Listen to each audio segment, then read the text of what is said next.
was it like seeing Negan? What'd he say to you?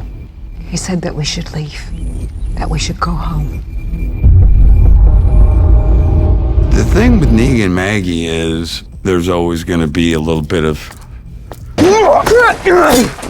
Sorry, thought you were better on your feet. Good to see you too. or a lot of bit of this. Does she want to live in this perpetual resentment against someone? No, but in some ways, it's just this mantra that she's lived by, is if I could place all my anger and my expectation and my frustration and sadness in this one person. It never goes away. Where's Roxana? She has been detained as an enemy of the Federation. As soon as she agrees to support us, she'll be released.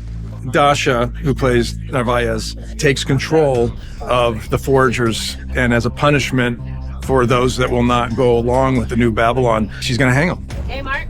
It's interesting when you shoot something like that because you want it to be realistic, but you also want to serve the story. Anything to say? I'm only going where we're all going. I'll see you all very soon. We have an incredible stunt team that also helps see that. And then Lauren ends up with a noose around her neck. For Narvaez, it was redemption. Keep them quiet! Boss! Mom!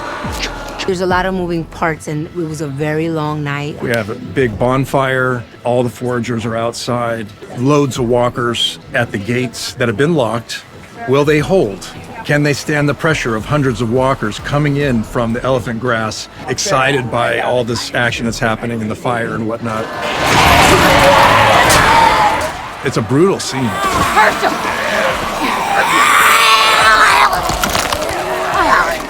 I think of that hanging scene as like our mid-season finale. You know, a lot happens. Some main characters die, and some main characters almost die, and it's very high stakes. It was very physically exhausting, but at the end of the day, I felt like I did 1,000 squats. I was ready for the next. It's like I loved it. Clearly you have people you are trying to protect, and that changes things.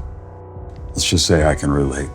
When we get to episode 5, Negan is starting to realize that he can never break out of this trap by doing what the Dama wants, doing what's asked of him.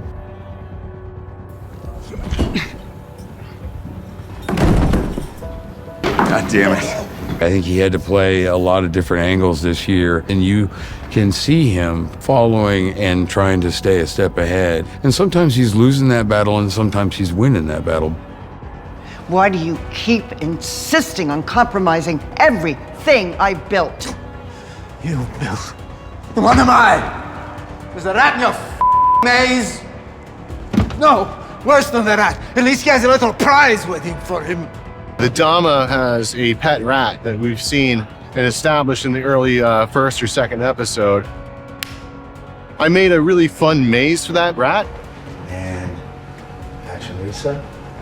Negan realizes if he's gonna get out from under this, he's gotta beat her at her own game. And he's watching her and he realizes that this rat can be something that could spin the Dama out of control. Then maybe I can create a situation where I break out of this.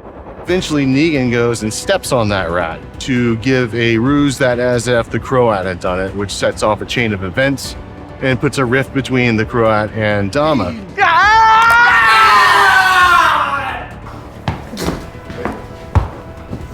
And cut. Great. All right. It leads to a situation where Negan rids himself of the Dama. Hand reaching up.